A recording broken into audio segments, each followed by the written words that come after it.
December 4వ తారీఖున దత్తాత్రేయ జయంతి సందర్భంగా శ్రీమతి స్రవంతి గారి ఆధ్వర్యంలో దత్త హోమం సంప్రదించండి. నమస్కారం, వెల్కమ్ టు సుమన్ టీవీ. నేను గీతాంజలి. ప్రస్తుతం మనతో పాటు శ్రీ శ్రీ శ్రీ ఆనంద శివకామేశ్వరి సన్నిధానం పీఠాధిపతులు మాతాజీ శ్రీ శ్రీ శివకామేశ్వరి ఆనందమయ్య అమ్మ ఉన్నారు. వారితో మాట్లాడదాం.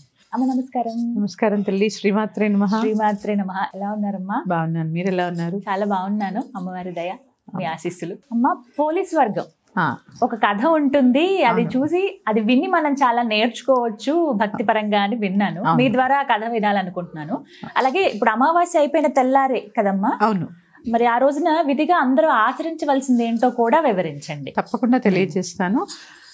యాదేవి సర్వభూతేషు కాంతి రూపేణ సంస్థిత. నమస్తశ్చై నమస్తశ్చై నమస్తశ్చై నమో నమః. సుమన్ టీవీ వీక్షిస్తున్న ప్రేక్షకులందరికీ శ్రీమాత్రే నమః.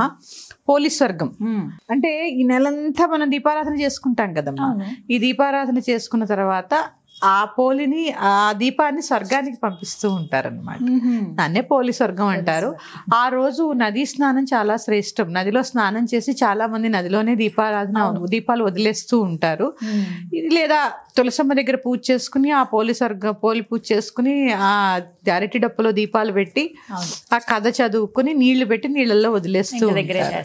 ఆ రోజుతో మన నెలంతా దీపారాధన చేస్తాం కదా, ఆ రోజుతో ఇంకా అయిపోయింది అని చెప్పడమే ఈ పోలీస్ వర్గం అనమాట.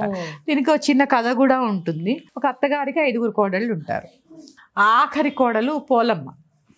ఆవిడ చాలా భక్తురాలు అనమాట. పెళ్లి కాకముందు చాలా భక్తిగా చాలా అర్చనవి చేసుకుంటూ ఉండేది. వివాహం అయిన తర్వాత అత్తగారు కూడా పూజలు అవి బాగానే చేస్తుంటే కోడలు తనకన్నా భక్తురాలని చెప్పి పూజలు అవన్నీ మాన్పించేస్తుంది. ఏమీ చేయనీకపోయేసరికి ఇంట్లోనే ఉంచుతుంది. పెళ్లి కాకముందు తన భక్తి, తన అర్చన అంతా కూడా పాపం ఏమి చేసుకోవడానికి ఉండదు.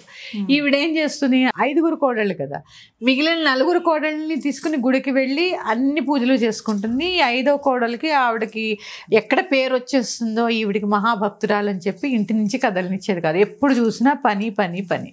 ఇలా కార్తీక మాసం దీపారాధన అంతా అయిపోయిన తర్వాత ఒకరోజు పోలీస్ వర్గానికి పంపించడానికి ఈవిడ 4 కోడళ్ళని తీసుకుని గుడికి వెళ్ళిపోయి ఆఖరి కోడలికి కనీసం పూజ సామాను కూడా దొరకకుండా చేసి గుడికి వెళ్ళిపోతుంది.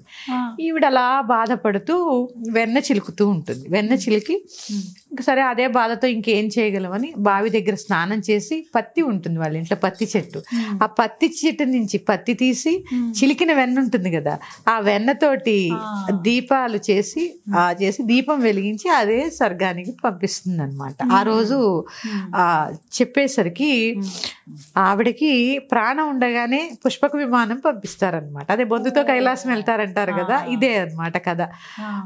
పంపించేసరికి చక్కగా ఈవిడేం చేస్తుంది, శివుడు వచ్చాడని, అసలే భక్తురాలు కదా, అన్నీ త్యజించేస్తుంది, వెళ్ళిపోతూ ఉంటుంది. ఈ లోపల ఈ 4 కోడళ్ళు అత్తగారు కూడా వస్తారు. ఈవిడ వెళ్ళిపోవడానికి వీర్లేదు. ఈర్ష్య, అసూయ, ద్వేషాలు ఎలా ఉంటాయి చూసామమ్మా ఇక్కడ. అన్ని దాంట్లోనూ ఉన్నాయి. ఇటు ఇంట్లో ఉంటున్నాయి, దేవాలయాల్లో ఉంటున్నాయి, పీఠాల్లో ఉంటున్నాయి, ఏదైనా సామూహికంగా చేసుకునే అర్చనలో, పారాయణలు, అంటే ఎంత ఉంటుంది అనేది ఇది చిన్న ఉదాహరణ. పాపం ఆవిడ వెళ్ళిపోతూ ఉంటే ఎక్కి ఆవిడ కాళ్ళు పట్టుకుని అత్తగారు వెనక్కి లాగడానికి ప్రయత్నం చేస్తే మిగిలిన 4 కోడళ్ళు కూడా అత్తగారు కాళ్ళు పట్టుకుని కిందకి, అంటే ఆవిడ కిందకి పడిపోవాలని. అప్పుడు దేవతలందరూ కూడా వీళ్ళు పనికిరారు అని చెప్పి వాళ్ళని వదిలేస్తే ఆవిడ స్వర్గానికి వెళ్ళిపోతుంది. అదే పోలీస్ వర్గానికి పంపేయడం కథ అన్నమాట. దాన్నే పోలీస్ వర్గానికి పంపిస్తాం అంటూ ఉంటారు. అలాగా మనసు ప్రధానం. ఏదైనా అదే చెప్తాను. దీంతో ఇప్పుడు ఆవిడ ఏం చేసింది, చిలికిన వెన్నతో పెట్టింది. నువ్వుల నూనె వేయాలా, విప్ప నూనె వేయాలా, ఆవునే, దీంట్లోనే మన జీవితం గడిచిపోతుందమ్మా. ఏమీ లేదు, వంట నూనె పోసి కూడా దీపారాధన చేసుకోండి మీ దగ్గర ఏం లేకపోతే. భక్తి ప్రధానం. డబ్బులు ఖర్చు పెట్టడం ప్రధానం కాదు, భక్తి ప్రధానం. చిలికిన వెన్నతో దీపం పెట్టింది. ఆ వెన్న కూడా ఎలా ఉంది, ఆ కవ్వానికి ఉన్న దానికి తీసి అంటించి వెలిగించింది ఆవిడ. అంటే అక్కడ ఏంటి, ఆవిడ భక్తి, ఆవిడ పెట్టిన త్రికరణ శుద్ధిగా ఆవిడ వెలిగించిన దీపం ఆవిడ స్వర్గానికి తీసుకెళ్ళింది. ఇది ఆ పోలీస్ వర్గానికి పంపడం కదా. ఈ కథ చదువుకుని అందరూ కూడా పుష్ప విమానం రావాలని ఆలోచిస్తూ ఆ కథ చదువుకుని అక్షింతలు వేస్తూ ఉంటారు. ఇది పొలాల అమావాస్య కదా. కుదిరితే చక్కగా అందరూ నది స్నానం చేయండి. నది స్నానం చేసి దీపదాన బ్రాహ్మణులు ఉంటారు అక్కడ. ఇప్పుడు తెల్లారితే పాడ్యమి అనగా చెయ్యాలమ్మా. కార్తీక అమావాస్య తోటి అక్కడికి దీపారాధన, అమావాస్య సాయంత్రం కూడా దీపాలు వెలిగించాలి కదా, వెలిగించి పాడ్యమి రోజు ఉదయం తెల్ల బ్రాహ్మీ ముహూర్తంలోనే సూర్యోదయాత్ పూర్వమే చేయాలి. సూర్యోదయం అయిన తర్వాత ఇంకా చేయకూడదు. అంటే దాదాపు 5 లోపల అయిపోవాలి. 21వ తారీఖు కదా, 21వ తారీఖు వచ్చింది. కుదిరితే నది స్నానం చేసి చక్కగా నదిలో దీపాలు వదిలేసి బ్రాహ్మడికి స్వయం పాకం దీపదానం ఇవి 2 చేసుకోవడం చాలా ఉత్తమం. చాలా మంచి ఫలితాలని ప్రసాదిస్తుంది.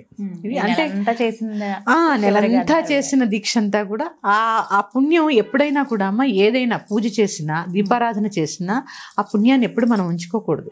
ఒక పూజ చేస్తే ఏ దేవతకైతే పూజ చేసామో ఆ దేవతకు సమర్పించేయాలి. మన యోగ్యతను బట్టి ఫలితాన్ని వాళ్ళు ప్రసాదిస్తారు. అందుకే ఆఖరిలో చెప్తారు కదా, మంత్రహీనం, క్రియాహీనం, భక్తిహీనం, శ్రద్ధాహీనం, ద్రవ్యహీనం. ఇప్పుడంతా ద్రవ్యహీనమే జరుగుతుందిగా.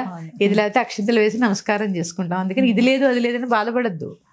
ఇవన్నీ కూడా ఇది లేకపోయినా నా త్రికరణ శుద్ధిగా నీకు పూజ చేశాను, ఇవి నువ్వు స్వీకరించి నా యోగ్యతని బట్టి.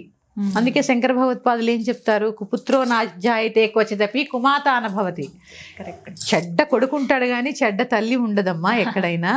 నా యోగ్యతను చూసి నేను చేసిన తప్పులు క్షమించి నాకు వరాన్ని ప్రసాదించు. కానీ మళ్ళీ అదొకటి చెప్తాడు ఆయన, ఏంటి, నేను మళ్ళీ తిరిగి ఇలాంటి తప్పులు చేయను అని కూడా స్తోత్రంలో ఉంటుంది. ఇది కూడా మనం గ్రహించాలి. అందుకని త్రికరణ శుద్ధిగా ఉండడం ముఖ్యం. చక్కగా నది స్నానం చేసుకోండి, ఈ కథ చదువుకుని అక్షతలు వేసుకోండి. కుదిరితే నదిలో దీపాలు లేదా చిన్న టబ్బు పెట్టుకుని టబ్బులో ఇంటి దగ్గర వదిలేయచ్చు. లేదా దేవాలయాల్లో ఇప్పుడు పెడుతున్నారుగా, సామూహికంగా కూడా వదులుకోవచ్చు. ఇది పోలీస్ వర్గానికి వెళుతున్న కథ. ఈ నెల నవంబర్ 21వ తారీఖున వచ్చింది. ఈ విధంగా చేసుకోండి. ధన్యవాదాలు. శ్రీమాత్రి. శ్రీమాత్రి.